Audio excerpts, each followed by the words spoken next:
Howdy, and welcome to another episode of Untold Tales from This Side of Nowhere. This is your host, Connor Jones, as you know, and I'm bringing you another story from just about as close as you can get to the middle of nowhere, that is Poverty Flats, Wyoming. But first, our sponsors. This week's episode is sponsored by Basin Pharmacy in Basin, Wyoming. Basin Pharmacy is your hometown pharmacy, as well as your source for over-the-counter medicine, vitamins and supplements, office supplies, Russell Stover chocolates, greeting cards, and more. You can stop in Monday through Friday from 9 a.m. to 6 p.m. and Saturdays from 9 a.m. to noon. We're also sponsored here by the Wyoming Welcome Program and their Table Talk brochures. They place brochures on restaurant tables in Cody and Powell that are filled with fun facts about Wyoming, jokes, and the month's holidays. In addition to this information, they include advertisements from local businesses. So, if you're interested in being included in a brochure and getting your business out there, please send them an email. Their service is affordable and effective. So, contact them at HaleyJ, that's HALEYJ, at WyomingWelcome.com. And now, the podcast. Well, this week we are back to one of my favorite topics, scouting and hiking and camping. You know, I have gotten a little bit of spring fever lately, and I've been thinking about the summer. You know, last summer I worked for the Weed and Pest and spent a lot of time hiking the mountains and controlling noxious weeds in Bighorn County. And I've put in an application to spray weeds again. I'm looking forward to that, but we got to power through the rest of winter here in northwestern Wyoming. But spring, it's around the corner, you know, right around the corner. Won't be too long before spring gets here. And that also reminds me, we've only got a couple weeks left in the Untold Tales from This Side of Nowhere Fishing Failure Hall of Fame. So if you haven't sent me a picture of you holding a fish, then time isn't out yet. You still have some time. You can send me a picture and we'll post it on the Facebook page and add you to the competition. We'll be drawing a winner here in the next couple of weeks to be announced on the next podcast episode on March 2nd. So don't miss out. As far as prizes go, we're looking to send the winner a truly Untold Tales from This Side of Nowhere unique gift. So you're going to, you'll like it, I'm sure. So make sure you get your submission in, and we would be happy to feature you and give you the opportunity to win a prize from Untold Tales from This Side of Nowhere. Well, we are going to jump right in here with the story.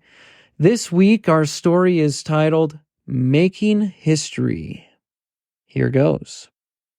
You know, people get all excited about the geology and the dinosaur bones in Wyoming, but there aren't that many people who are interested in its archaeology, the man with the thick spectacles declared, accenting his words by pounding a clenched fist into his other hand. I mean, look at the Medicine Lodge historical site. They found evidence of people who lived there 10,000 years ago. Mel Mitchell, who seemed considerably less enthusiastic about the Paleolithic era than the bespectacled man, rolled out from under the man's pickup, where he had been working. Well, it looks like you cracked your oil pan pretty good, Mel said matter-of-factly. So, can you fix it? The man said. I can get a part in from Billings next week sometime.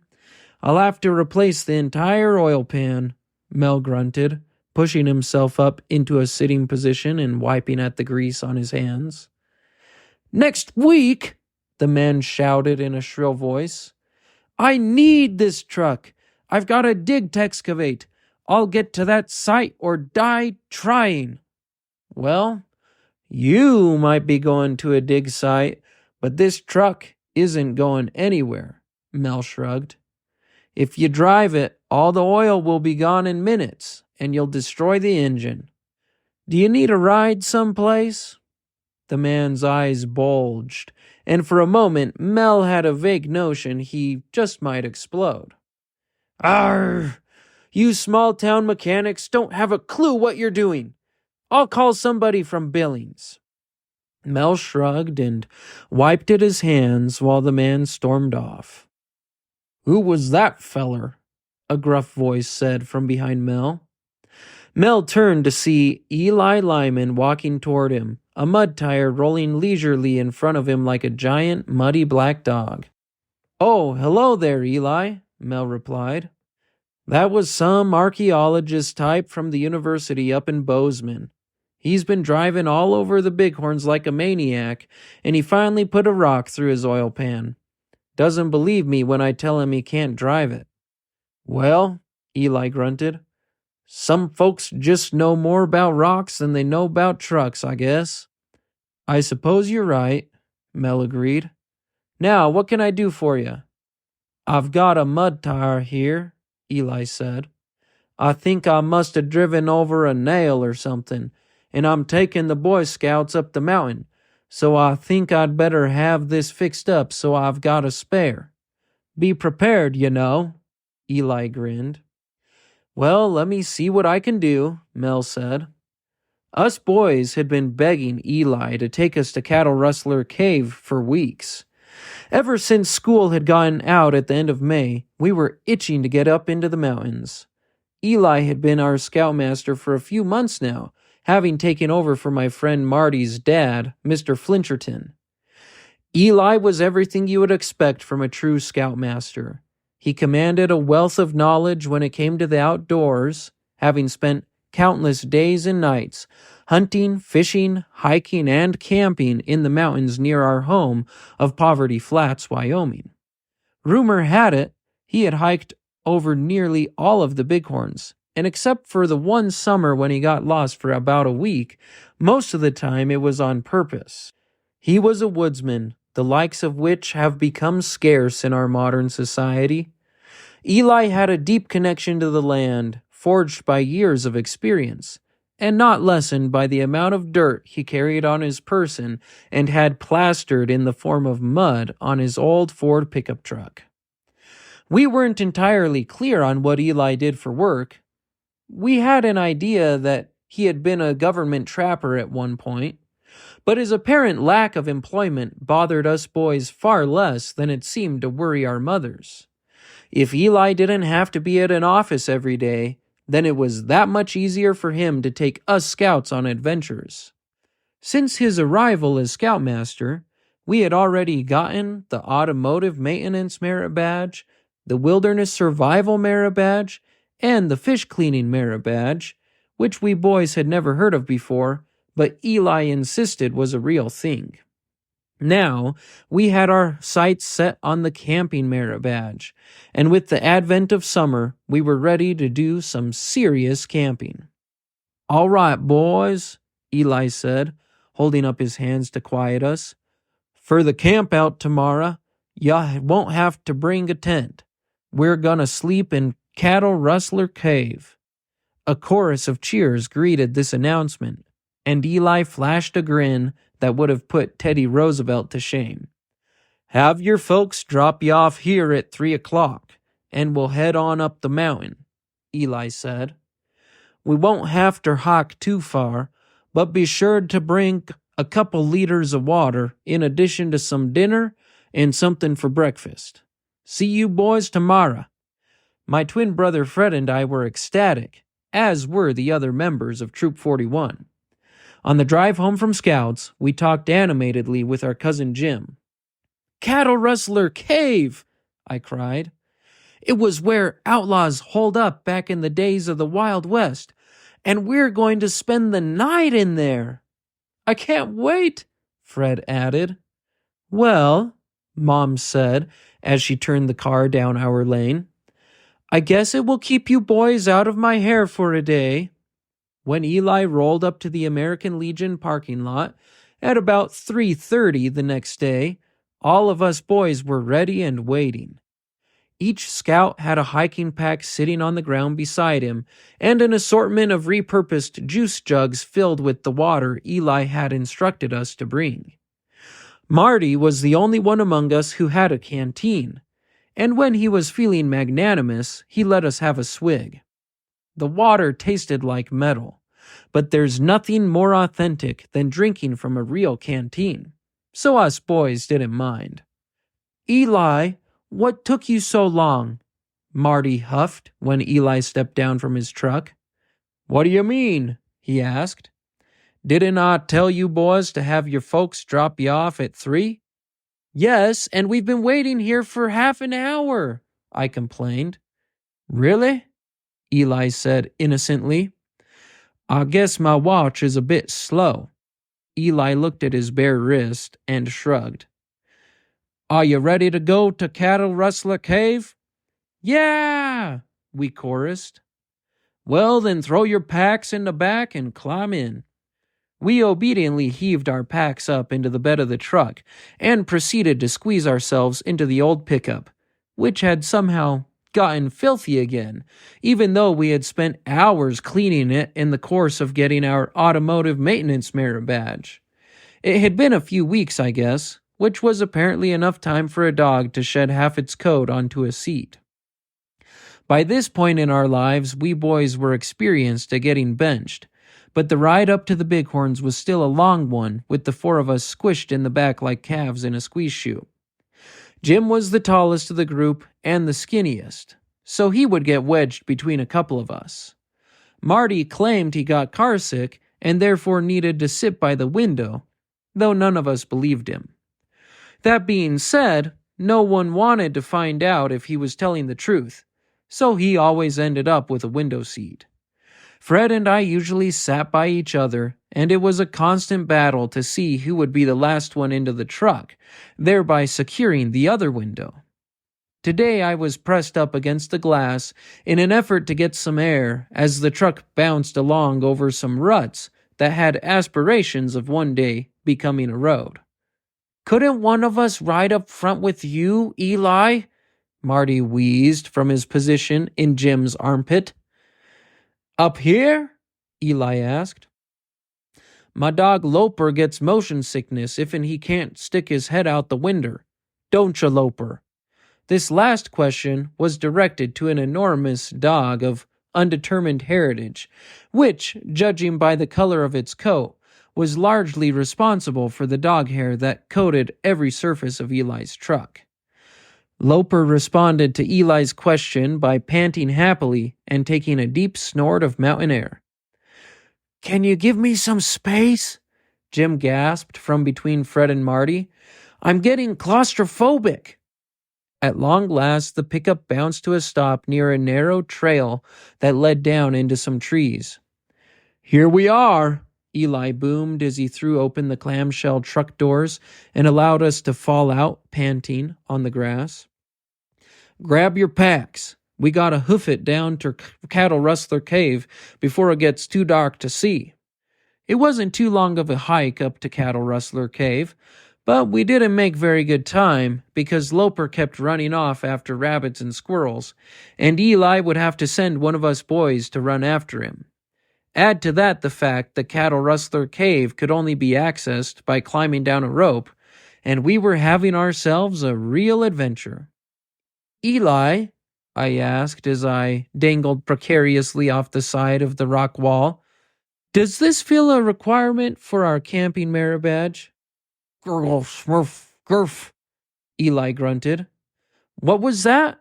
I asked, adjusting my grip on the rope. Eli pushed my leg out of the place where it had been positioned on his face and shouted, "I said, let go of the rope so I can get you down here." "Oh," I said, and let go of the stranglehold I had on the rope. With a little oof, Eli accepted my weight and lowered me bodily to the ground, then turned back to the rope. "All right, come on down, Fred." One by one, Eli carefully lowered us scouts down from the rope, grunting a little more under Marty's weight than he had under Jim's lean frame. "Too bad we had to chuck the packs down here," I said. "I'm pretty sure the eggs I brought for breakfast are all broken." "Forget your eggs," Eli groaned. "My back is killing me from lowering all you kids down here. I'm going to leave Loper up top so I don't have to carry him down that gall-dang rope, too." We turned around and looked around us, peering into the darkness of what was called the Great Room. Loper whined from up above, but remained where he was. Here was Cattle Rustler Cave. As I mentioned, the entrance was a hole that extended straight upwards a good 8 feet, and then the great room expanded out in front of us. To our rear, the rope dangled from the rock wall we had descended. Sunlight pierced only a few yards off into the darkness, then quickly petered out. Beyond the sun's reach, inky black darkness reigned. "Hope y'all brought flashlights," Eli grunted. An awkward silence passed between us, and the 4 of us boys quickly became intensely interested in our boots. "You didn't bring any flashlights?" Eli asked. I stole a glance at the other guys and saw they were also remembering they had left their flashlights in their closets at home. "Well, golly," Eli sighed. "Be prepared, huh?" he chuckled dryly. "Well, I have one flashlight." The lack of flashlights definitely didn't stop us from doing a little exploring and having a good time. Following some of the markings left by other spelunkers, we roamed the cave with Eli and his lone flashlight in the lead. By the time we had navigated several hundred feet of tunnels and cramped passageways, it was evident that the cattle rustlers back in the day had chosen a good hiding spot. It would be easy to hide in the labyrinth of tunnels, and maybe even easier to get lost. After an hour of exploring, Eli led us back to the entrance, where he declared he was going to take a break, and told us to go find something to do. While Eli rested his legs and aching back, we roamed the main room of the cave, never venturing too far from its entrance and the glow of the late afternoon sun. At first, we looked in the crooks and crannies of the great room for lizards, but finding none, we started on a game of rock toss, which was one of those games boys play when they have nothing to occupy themselves. Basically, one of us would throw a rock out in front of the group, and all the other boys would throw a rock of their own, trying to be the one who could get a rock to stop closest to the first one. Finally, the light that came flooding through the opening in the ceiling of the cave started to dim, and Eli declared, "Hey boys, let's make some dinner before it gets too much darker." Huddled around the beam of Eli's flashlight that evening, we cooked a hearty dinner of freeze-dried stroganoff on a little camp stove. At least, the package said we were eating stroganoff. I personally found the little chunks of styrofoam swimming in hot water to be nearly inedible. But they were much better than the noodles, which had the size and flavor of dried willow bark. Dinner was saved when Marty produced a pack of marshmallows and some chocolate bars. "Anyone got a stick to roast marshmallows?" Marty asked. "Nuh," Jim said. "Not me," I replied. "You can just poke 'em with your knife and roast 'em that way," Eli offered. Then, with a wry smile, he asked, "Did any of you bring a knife?" Between the 4 boys present, it was determined that we had in our possession exactly 7 knives. The irony of the situation was not lost on Eli. 7. Y'all have 7 knives and not a flashlight between you. Good grief. "We'll remember next time, Eli," Fred piped up. "Oh, sure you will," Eli huffed. Lucky for us, his mood was much improved with a couple marshmallows and a generous helping of chocolate. We were all in pretty high spirits until Eli declared it was time to turn out the light and get some shut-eye. "Turn out the light?" croaked Marty. Yep, Eli replied. I gotta save the battery in case we need it during the night. Well, what if one of us wakes up and needs to go to the bathroom or something? How will we see? Marty whined. We could borrow your flashlight, Eli, I offered. Yeah, but with all the water we drank, I bet we'll need to go a lot, said Jim. I bet we'll be up half the night. I bet the battery will last, Marty said hopefully. You're just afraid of the dark, aren't you, Marty? I jeered, even though, as much as I would hate to admit it, a tiny part of me was secretly hoping he was right about the light's ability to remain on all night. Not one to accept an attack on his character, Marty yelled back, No, I'm not. I could see the wheels turning in Eli's brain as he looked from the empty juice jugs to us boys and back again. A few quick calculations returned the realization that if he had to get up and lead every boy who had to use the bathroom out to the latrine and back that night, he would be getting exactly 0 sleep. All right, quit your fighting, Eli barked. Here's what we'll do. We're gonna use some of these here rocks to create a teepee ring, and we'll make a rock path out to the latrine. All you gotta do is follow the rocks if and you need to do your business, and you won't get lost. Here Eli paused and looked each of us boys in the eye. Only wake me up if you can't find the rocks. I don't want to be up all night long ferrying boys out to make water. We'll sleep in the circle, and you can follow the rocks out and back if and you need to go. Marty looked a little crestfallen, but agreed to Eli's plan. Overall, it did seem like a pretty good one. The prospect of wandering off into Cattle Rustler Cave and never being seen again was not an attractive one, and having read Tom Sawyer, I was fully aware of the terrors of being lost in a cave. Together, we rounded up some rocks from the cave floor and made a ring about 10 feet in diameter. We then laid some stones out to form a little path to our camp toilet, all under the watchful eye and friendly beam of Eli's flashlight. When we were done, Eli surveyed our work, looking pleased with himself. Not too bad for a bunch of boys who can't remember to pack a flashlight, Eli grunted. We'll remember next time, we chanted. Sure you will, Eli grinned and shook his head. When we finally spread out our sleeping bags and lay down, the hour was quite late. After all the hiking and the effort of piling stones, we were exhausted, and within minutes us boys were fast asleep, even Marty. The only excitement that night came when Fred had to use the bathroom and couldn't find the rock path leading back to the teepee circle. His yelling woke us all up, but even Fred's hollering couldn't drown out Eli's bellowing when he had to get up and turn on the flashlight so Fred could find his way back.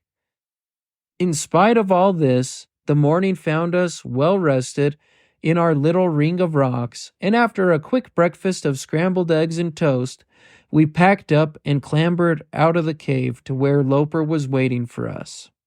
Eli untied his rope from the tree it had been attached to and coiled it up. Then we all hiked back to the pickup. Back home, Al and I recounted in great deal to our parents our adventure with the teepee ring in the cave, being careful not to mention the part about Eli having the only flashlight. There are some things that don't have to be shared when it comes to reporting on an outing if a boy is to preserve his reputation as a first-class scout. A week or so later, we were sitting around the dinner table when Dad came home from work. Hi, Dad, we all cheered when he walked through the door. Hey, kids, he smiled. Hello, dear, he said and gave Mom a peck on the lips. Smells delicious, he added, and sat down at his spot at the head of the table, dropping a copy of Bason's newspaper, The Republican Rustler, beside his plate. You'll never believe what I read in the paper today, Dad said, helping himself to some chicken. One of the littles had dumped their milk, so he had to be choosy if he didn't want a chicken breast that was dripping with milk.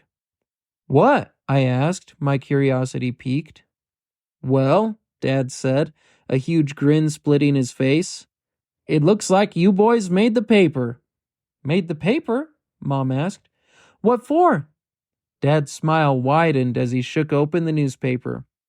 Young archaeologist from the University of Bozeman makes big discovery, he began. Last week, Dan Peters, a grad student at the University of Bozeman, made a groundbreaking discovery in a previously unmapped cave in the Bighorns. The cave, which is locally known as Cattle Rustler Cave, is located in the Bighorns outside of Lovell. His discovery included evidence of human existence in the area Peter believes could prove that humans lived in the northern Bighorns thousands of years ago. This discovery really is quite something, Peters said in a recent interview. Dad smiled around at us. We've already found what I can only describe as a sacred site, he read. Based on the rock arrangements we've identified, I believe the cave was a gathering place to perform religious rituals. It's one of only a few sites that give us an insight into the spiritual rites of early inhabitants of North America. What? I asked, incredulous. What did he find? There's more, Dad grinned, then continued reading. Central to the discovery is a large circle of rocks Peters and his team believes predates the arrival of Europeans in the area. More work is being done to excavate the cave, and results are forthcoming. By this time, everyone was laughing. Dad closed the paper and dropped it beside his plate with a chuckle. He really thinks your teepee ring is thousands of years old. Well, he's crazy, Fred laughed. Either way, Mom said, I guess you won't be going back to the cave for a while. They'll have it in lockdown until their dig is done, and even then, I doubt if they'll let people back in. I wouldn't count on it, Mom, I grinned. If they do any excavating, it won't take long for them to find our latrine. Well, there you have it. Making history. This story is actually based on true events. I have a friend who hikes up in the mountains every summer, and he took a group up who stayed in a cave, and while they were there, they arranged some rocks, similar to what happened in this story, and there was an archaeologist who stumbled upon it and declared he had made a discovery of, evidence of ancient humans living in caves in the Bighorns. So, yeah, this one has a little kernel of truth to it. Anyways, this has been a lot of fun. I'm glad to have you with me for this episode, and I hope you'll check out my other episodes. Be sure to follow me on the platform where you're listening, be it Apple Podcasts, Spotify, Google Podcasts, or wherever you get your podcasts, and give us a thumbs up. And we'd love to hear from you. You can send me an email at untoldtalesthepodcast@gmail.com, or you can comment on our Facebook page, Untold Tales the Podcast.